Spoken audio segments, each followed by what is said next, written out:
Welcome to the Market Money Magnet guys. आज यहाँ इस वीडियो में हम बात करने वाले हैं दो ऐसे स्टॉक्स के बारे में जो कभी नहीं डूबेंगे। जी हाँ, आपने सही सुना, ये दोनों स्टॉक्स जो है ये कभी भी नहीं डूबने वाले हैं और ये ढूंढकर भी आपको नहीं मिलेंगे ऐसे शेयर से जो कि मार्केट में मोनोपोली रखते हैं, साथ ही साथ डेप्थ फ्री है। दोनों भी जितना गिरे आपको उठा लेना चाहिए। और जिन लोगों को तलाश होती है कि डिविडेंड पे आउट वाले स्टॉक्स हमें चाहिए या हमारा कुछ एक्स्ट्रा इनकम भी बने, जैसे हम स्टॉक्स में तो पैसे लगा दिए, हमने 10,000 तो हमने सपोज इन्वेस्ट करके रख दिया है। अब ये 10,000 जो हमने इन्वेस्ट कर रखे हैं ये तो हमारे इन्वेस्ट है, अब इसके रिटर्न्स हमें लॉन्ग टर्म में 2 से 4 साल बाद मिलेंगे। लेकिन अगर क्वार्टरली हमें कुछ ना कुछ अमाउंट मिलता रहे तो ये एक तो हमारा जो इन्वेस्टमेंट प्राइस है ये इन्वेस्टमेंट प्राइस भी वसूल हो जाता है और एक्स्ट्रा इनकम भी हमारी बनी रहती है। तो इसके लिए बहुत से लोग सोचते हैं कि डिविडेंड पे आउट वाले स्टॉक्स उनको चाहिए। तो ये जो हम आज दो स्टॉक डिस्कस करने वाले हैं ये मोर देन 50% का डिविडेंड पे आउट देते हैं कंटिन्यूअसली। अब यहाँ पे ये स्टॉक कभी नहीं डूबने वाले हैं। साथ ही साथ आपको जो है ऐसे स्टॉक यानी डेप्थ फ्री मोनोपोली वाले स्टॉक्स और फंडामेंटली स्ट्रॉन्ग स्टॉक होने के साथ साथ ये मिड कैप स्टॉक है। अब जब मिड कैप में आप जाते हो तो आपको एक चीज़ के लिए मेंटली प्रिपेयर रहना चाहिए कि मिड कैप स्टॉक जो है ये 40 से 50% ईजीली गिर जाता है। अगर मार्केट में डाउनफॉल आया, गिरावट आई तो 30-40% के आसपास ये इजीली गिर जाता है। पर 30-40% गिरा लेकिन रिकवर होगा क्योंकि ये मोनोपोली स्टॉक है, डेप्थ फ्री स्टॉक है, या हम बोल सकते हैं कि स्टॉक मार्केट ये दो स्टॉक के बगैर चल ही नहीं सकता। अब जब स्टॉक मार्केट ये दो स्टॉक के बगैर चल ही नहीं सकता है तो डेफिनेटली हमको ऐसे स्टॉक्स को स्टडी करना चाहिए। यहाँ मैं किसी भी तरह का कोई भी बाय या सेल का रिकमेंडेशन नहीं दे रही हूँ, तो आपको जो है खुद भी स्टॉक को स्टडी करना है। अगर आपके फाइनेंशियल जो एडवाइज़र है वो आपको एडवाइस करते हैं या आपको भी इसका बिजनेस के साथ साथ बाकी सब चीज़ें पसंद आती है तो आप इसमें इन्वेस्ट करने के बारे में डेफिनेटली सोचिएगा। जितना गिरे उतना उठा लेना। एक चीज़ याद रखना, भविष्य में ये दो स्टॉक के बगैर स्टॉक मार्केट नहीं चलेगा और ये कभी डूबेंगे नहीं। तो चलिए हम देख लेते हैं कि हम कौन से स्टॉक्स के बारे में बात कर रहे हैं। इस लिस्ट में हमारा सबसे पहला स्टॉक है सेंट्रल डिपॉजिटरी सर्विसेज लिमिटेड। अब सेंट्रल डिपॉजिटरी सर्विसेज लिमिटेड यानी CDSL। अब ये जो CDSL है ये हम सब जानते ही है कि NSCDL एंड CDSL ये दो सेक्टर है जिसमें से एक तो लिस्टेड नहीं है और ये एक लिस्टेड है CDSL। अब CDSL जो है ये एग्जैक्टली करता क्या है, तो डिपॉजिटरी इस पर से सर्विसेज यानी इस पर से ही आप समझ सकते हो कि ये जो है शेयर्स को सेव करता है। यानी हमको जितनी बाइंग और सेलिंग करना है आप अपने डीमैट अकाउंट में जाइए तो आपको दिख जाएगा कि आप भी CDSL में ही अपने स्टॉक्स को डिपॉजिटरी कर रहे हो।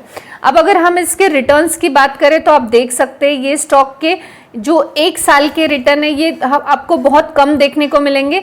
वहीं अगर आप 5 साल के रिटर्न देखेंगे तो आप देख सकते हैं 700% से ज़्यादा के रिटर्न आपको देखने को मिलेंगे। मैं आपको हमेशा एक चीज़ बोलती हूँ कि स्टॉक मार्केट में जब हम आते हैं तो हमारा लॉन्ग टर्म का विजन होना चाहिए, क्योंकि स्टॉक मार्केट 1-2 सालों में आपको अच्छे रिटर्न्स बनाकर नहीं देता है। लॉन्ग टर्म में जो है ये आपको अच्छे रिटर्न्स बनाकर डेफिनेटली देगा। और CDSL के बिना स्टॉक मार्केट में आप स्टॉक खरीद ही नहीं सकते। मार्केट जितना ऊपर जाएगा CDSL उतना ग्रो करेगा। इस स्टॉक को हमने आई थॉट अराउंड 900 के आसपास भी इस पर एक वीडियो बनाया था। उस वक्त भी मैंने आपसे कहा था कि ये स्टॉक फ्यूचर में आपको अच्छे रिटर्न्स बना कर देगा या ये स्टॉक को आपको डेफिनेटली बाय करने के बारे में सोचना चाहिए, क्योंकि जब तक मार्केट है, जब तक मार्केट में जो डीमैट अकाउंट्स ओपन होते रहेंगे तब तक के इसका बिजनेस अच्छा चलता रहेगा। अभी CDSL में अगर हम देखें तो आई थॉट 10 to 15 करोड़ के आसपास ही डीमैट्स अकाउंट ओपन हुए हैं। अभी दिल्ली बहुत दूर है, 100 करोड़ की आबादी है।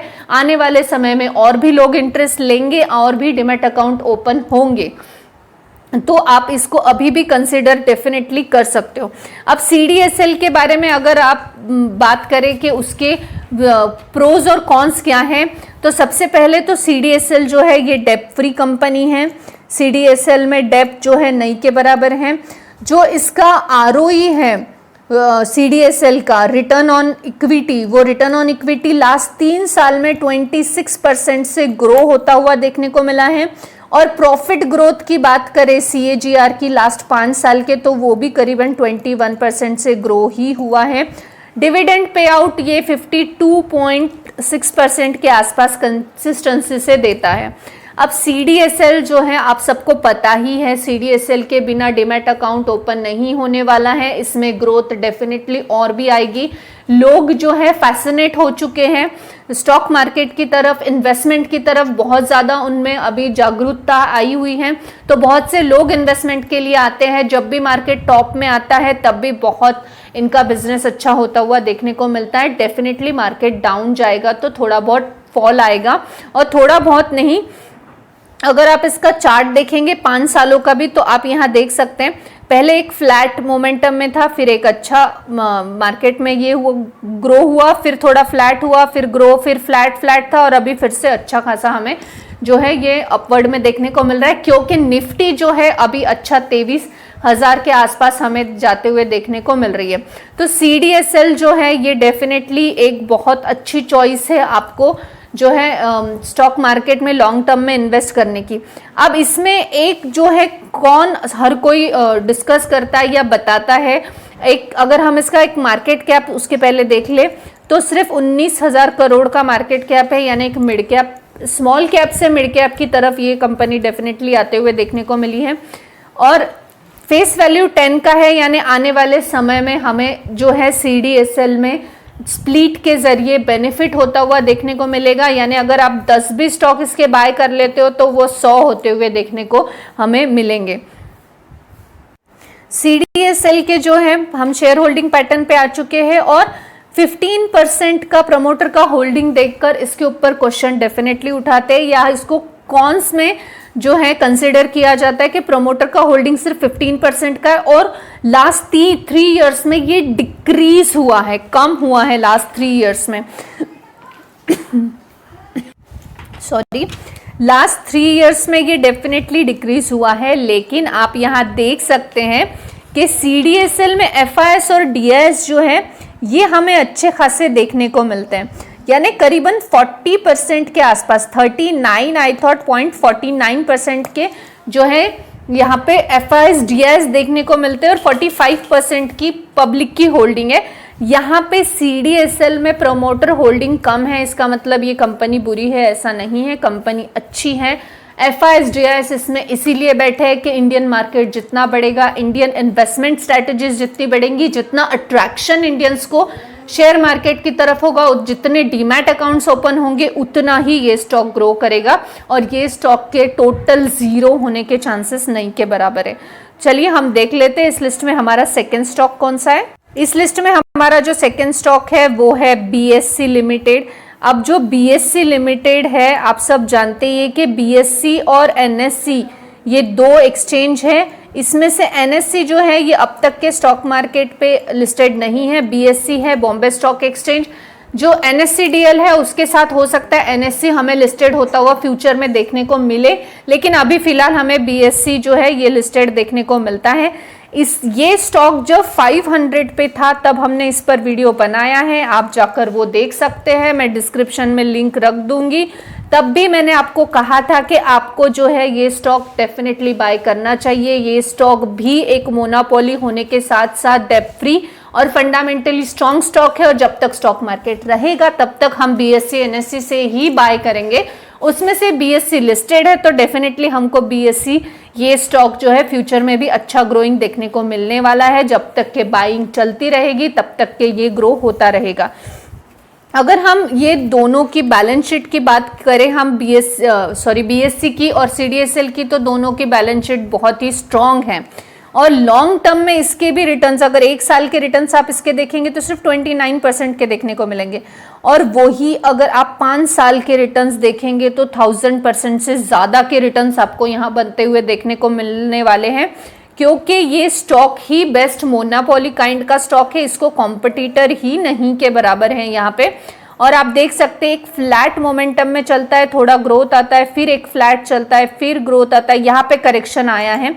आप यहाँ देख सकते हैं यहाँ करेक्शन आया था और करेक्शन के वक्त बहुत से लोग जो है डिप्रेस हो जाते हैं, लेकिन करेक्शन में बाइंग अपॉर्चुनिटी बनती है। अगली बार से बीएससी हो या सीडीएसएल हो, जब भी आपको करेक्शन में आता हुआ देखे आप वहां पे उनको बाय करना ना भूले। अगर हम यहाँ पे बात करें बीएससी की, बीएससी लिमिटेड की अगर हम मार्केट कैप की बात करें तो आप देख सकते हैं 38 करोड़ के आसपास का मार्केट कैप है। सीडीएसएल से ज्यादा ही है डेफिनेटली। ये मिड कैप टाइप की कंपनी है, फेस वैल्यू 2 का देखने को मिलता है। आरओई और आरओसी जो है हमें ओके देखने को मिलता है। एक्सपेक्टेड है कि आगे बहुत अच्छा ये करे। करंट स्टॉक प्राइस डेफिनेटली 3000 के आसपास है। अगर अपने 500 पे जब था तब इस पर हमने वीडियो बनाया था, तब बाय कर लिया होता तो आज आप बहुत बेनिफिट में डेफिनेटली होते। जिन्होंने बाय किया था प्लीज मुझे कमेंट सेक्शन में बताइएगा कि आपने मेरे लास्ट वीडियो बीएससी के वीडियो पे ये स्टॉक को बाय किया था, और सीडीएसएल वाला भी बताइएगा कि किसने सीडीएसएल और किसने बीएससी का जो है स्टॉक बाय किया था। अब अगर हम इसके कॉन्स की, प्रोस की बात करेंगे, यानी इसका बेनिफिट क्या है या इसके जो है एडवांटेज क्या है, तो ये डेट फ्री कंपनी है और आने वाले समय के में जो क्वार्टर रिजल्ट है ये एक्सपेक्टेडली बहुत अच्छे आने के चांसेस है। डिविडेंड पे आउट ये बहुत अनबिलीवेबल देता है, यानी करीबन 70.2% का डिविडेंड कंसिस्टेंसी से पे आउट ये दे रहा है, यानी एक एक्स्ट्रा इनकम भी आप इसके साथ जनरेट कर सकते हो। अगर हम शेयर होल्डिंग पैटर्न की बात करें तो प्रमोटर का होल्डिंग आप देख सकते हो 12% ही है। एफआईएस डीआईएस, सॉरी प्रमोटर का होल्डिंग ही नहीं है, एफआईएस और डीआईएस का होल्डिंग यहाँ पे 23% के आसपास हमें देखने को मिलता है। पब्लिक 53% के आसपास हमें देखने को यहाँ पे मिलती है। जिस भी स्टॉक में एफआईएस डीआईएस अच्छे खासे भर के हैं वहां पे डेफिनेटली समझिएगा लॉन्ग टर्म के लिए ये स्टॉक बहुत बढ़िया काम करने वाला है। मे बी आपका अगर व्यू शॉर्ट टर्म का है तो ऐसे स्टॉक से आपको दूर ही रहना चाहिए। अब 30,000 करोड़ से ज्यादा का मार्केट कैप होने के साथ साथ फंडामेंटली स्ट्रॉन्ग स्टॉक है और डेट फ्री होने के साथ साथ कंपनी तब तक नहीं डूबेगी जब तक स्टॉक मार्केट रन हो रहा है। और अभी तो stock market, Indian stock market ने अभी शुरुआत ही किया है, अभी तो इंडियन स्टॉक मार्केट को बहुत लॉन्ग टर्म चलना है।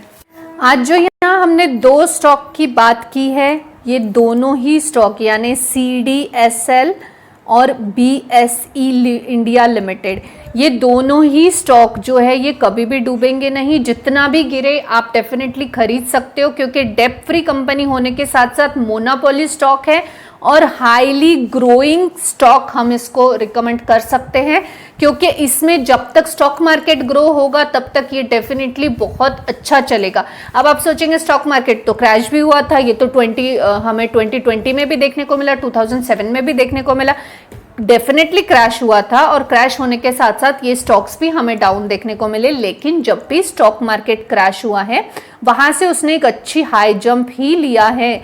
ऐसा कभी नहीं हुआ कि स्टॉक मार्केट गिरा और उसके नीचे ही वो सरवाइव करता रहा, उसने एक डबल बहुत अच्छा हाई बनाया।